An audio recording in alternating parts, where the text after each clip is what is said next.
At the end of World War II, France had to be rebuilt. After years of shortages, its energy requirements were enormous. Combining public interest and a monopoly, France nationalized the many companies that engaged in generating, distributing, and transmitting electricity. So, in 1946, Électricité de France was born. The new public company had a lot to do. Electricity consumption was exploding. As the use of electricity by businesses, trades and industry, and households grew, it appeared increasingly associated with modern life and even indispensable for some of its features. That dependence made customers increasingly sensitive to power cuts, regardless of their cause. The year was 1957. Service interruptions were numerous and split broadly in two equal parts: power cuts for maintenance work and those due to operating incidents. Power cuts were highly inconvenient for customers who were becoming more aware of the quality of the power supply. EDF therefore decided to begin exploratory missions in countries that already used the technique, particularly the USA, the USSR, and Sweden. Large quantities of information were brought back from those countries. For example, the USSR faced rapid industrial development in an extremely extensive territory. The development of live work was fast, and the technique was very commonly used for almost half the maintenance operations. To develop operating procedures applicable to a great diversity of structures, the most original solution consisted in raising an operator insulated from the earth to the potential of the conductor, allowing them to work directly on live sections with normal tools. It was no longer necessary to manipulate a special insulating tool from a distance, which considerably increased the range of operations possible. On the 14th of September 1960, EDF set up its Technical Committee for Live Work Studies, made up of representatives from distribution, production, transmission, research and development, equipment, health and safety, and occupational training, with some prescience about the major role the last department would play. Later on, the ministry responsible for energy was to appoint 2 representatives to the committee. Working groups were created in each voltage range, low, medium, and high. These groups were given the task of summarizing information from the exploratory missions and beginning work on developing methods and tools suitable for the French electricity system. As early studies of methods and tools were conclusive, on the 6th of June 1962, the senior management of EDF decided to set up the section for studies, execution and experimentation of the Technical Committee, CERECT, reporting directly to it and tasked with developing live working methods and the tools required for carrying them out and drafting the operating procedures. The first part of the work consisted in examining regulations, working methods, standards, equipment verification, and operator training. Many documents were translated, coming mainly from the United States. The regulations were set out in a ministerial decree dating from 1927, the provisions of which had been prepared by the Union Technique de l'Électricité, UTE, and published as UTE 513. That publication prohibited live work on structures with voltages above 433 volts between phases and placed restrictions on live work on structures with voltages below that limit. Under Article 50 of Decree 62/1454 of the 14th of November 1962, relating to worker protection in establishments using electric currents, live work was considered as the exception and dead work was recommended.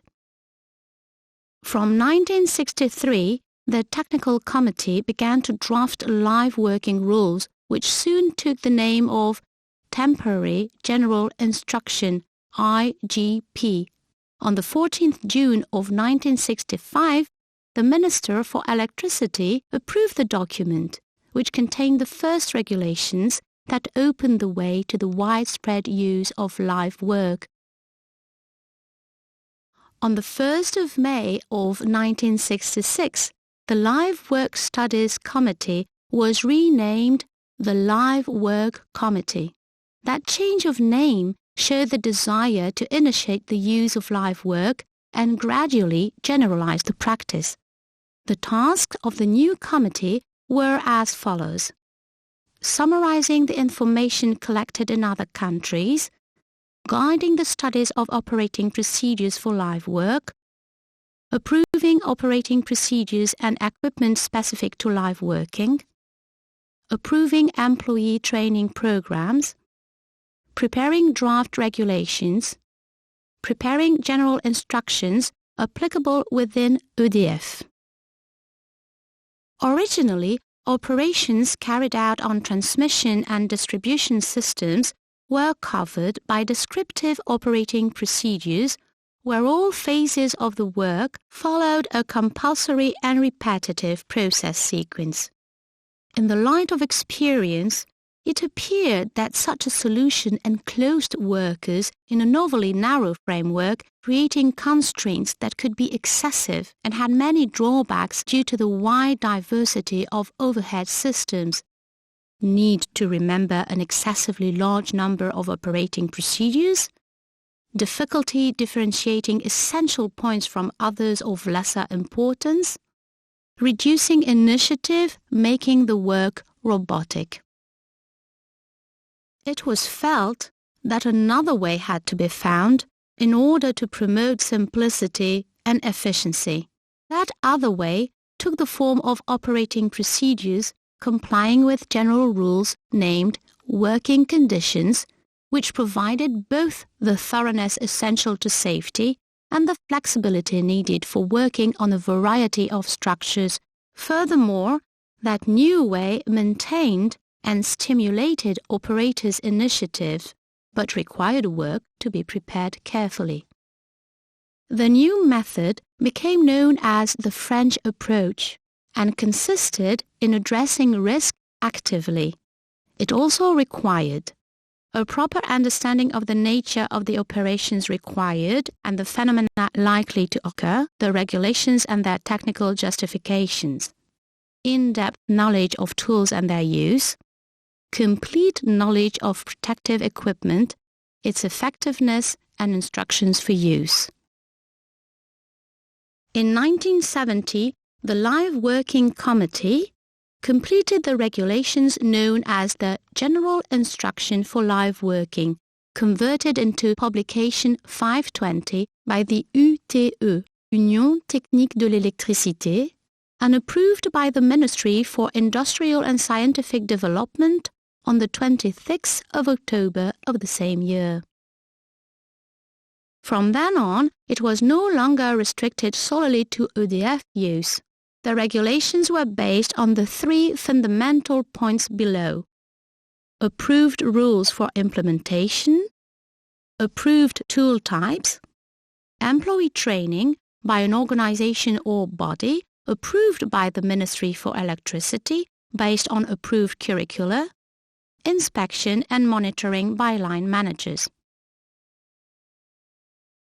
After 10 years' experience, a first assessment compared the initial objectives with the results obtained. In terms of service continuity, it is indisputable that live work at all voltages has helped improve continuity of service by reducing both power cuts for maintenance work and those due to incidents. In terms of employee safety, experience has shown that workers are safer when they work on a system they know to be live and take all necessary precautions than when they work on a system that is believed to be de-energized and locked out. That improvement did not result from the presence of the voltage itself, but from all the factors combined in live working methods: employee training, systematic preparation of work, high-quality tools, monitoring and inspection. However, that improvement had to be monitored continuously in order to avoid slippage. In terms of organizing the work, although this aspect of the issue had not been an essential initial objective, it appeared that live work helped to improve the organization of work through scheduling, as jobs were not as dependent on system operating requirements. In terms of the structure of systems, the results were appreciable in that area as well. Live work made it possible to defer some investment and lighten the equipment, for example, by reducing the number of overhead HVA switches that could be replaced by removable bridges. By the early 1980s, the regulations in France had reached maturity. The decree of the 16th of February 1982 sets out special measures intended to keep workers safe from electrical hazards during the construction, operation and maintenance of power distribution structures, thus confirming the regulatory framework applicable to live working. That decree continues to be enforced today. From the practical viewpoint, live work developed rapidly from 1965. Live work on high and very high voltage lines started with the hot stick method. CERECT prepared 28 operating procedures for routing high voltage work using the hot stick method. Those operating procedures, which drew considerably on the American approach, were based on establishing a sequence of well-defined tasks for carrying out a given operation. For low voltage, 12 operating modes were drafted to cover the routine range of connection jobs. Then, in 1967, it was the turn of the bare hand method for very high voltage lines. In 1969, the first training courses in the hot stick method for medium voltage work were organized.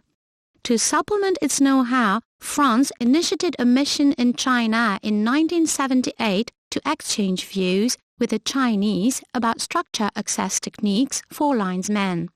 That mission made it possible to develop techniques for mid-span working in France, particularly with the development of the hoist ladder.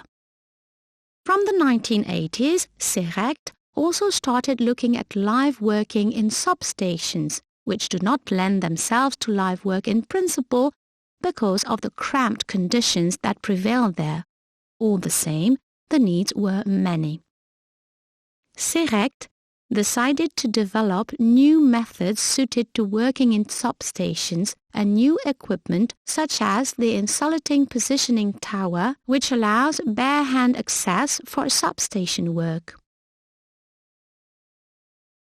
At the beginning of the 1990s, Serect engineers began the working on the teleoperator project. The aim was to replace linesmen with remotely operated robotic arms. A partnership agreement was signed in 1992 with the Canadian company Hydro-Québec, which had experience in the subject.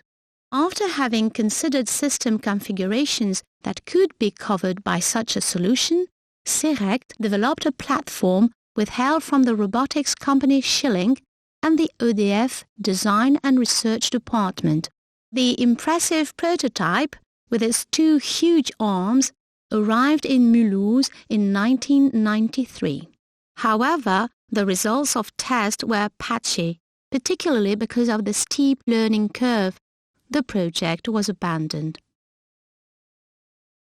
Mechanization turned out to be valuable for high-voltage work. The reason is quite simple. While the methods and equipment required were available for all the jobs to be done, the work was still arduous for the operators. In the early 1990s, France developed a technique for working from a helicopter. Helicopters offer a fast and safe way to work, particularly in mountainous areas or those that are not so accessible. They make it possible to carry out repetitive tasks over large distances in a very short time. Every year, 30 to 50 jobs are performed using helicopters. They mainly relate to 400 kilovolts or 225 kilovolts lines and involve repairing cables or fitting line accessories. Helicopter-based work on overhead lines is performed by operators carried in a basket for one or two workers, doing 80% of their work on live equipment. RTE has 64 operators trained for helicopter-based live working, spread across the line's teams. For heavy work, such as fitting mid-span tension joints, the helicopter places the basket on the line and flies away as soon as it is secured. For light work, such as fitting markers for birds, the basket is suspended 30 to 80 meters below the helicopter, which continues to hover above with no precise reference point. The operators in the basket guide the pilot in the final approach phase. Each campaign of helicopter-based live work requires a week of advanced reconnaissance of the work locations and a week to prepare for the work. For low voltage, about 30,000 operators work every year in all weathers on nearly 3 million low-voltage live work sites. A third of those operators work for the main distribution system operator, Enedis. Local distribution companies and outside contractors also work live on low-voltage structures. Close to 200,000 connections are made every year. For the customers of Enedis alone, low-voltage work avoids more than 17 million direct power cuts every year. Most jobs only last a short time and involve a single worker, such as making connections.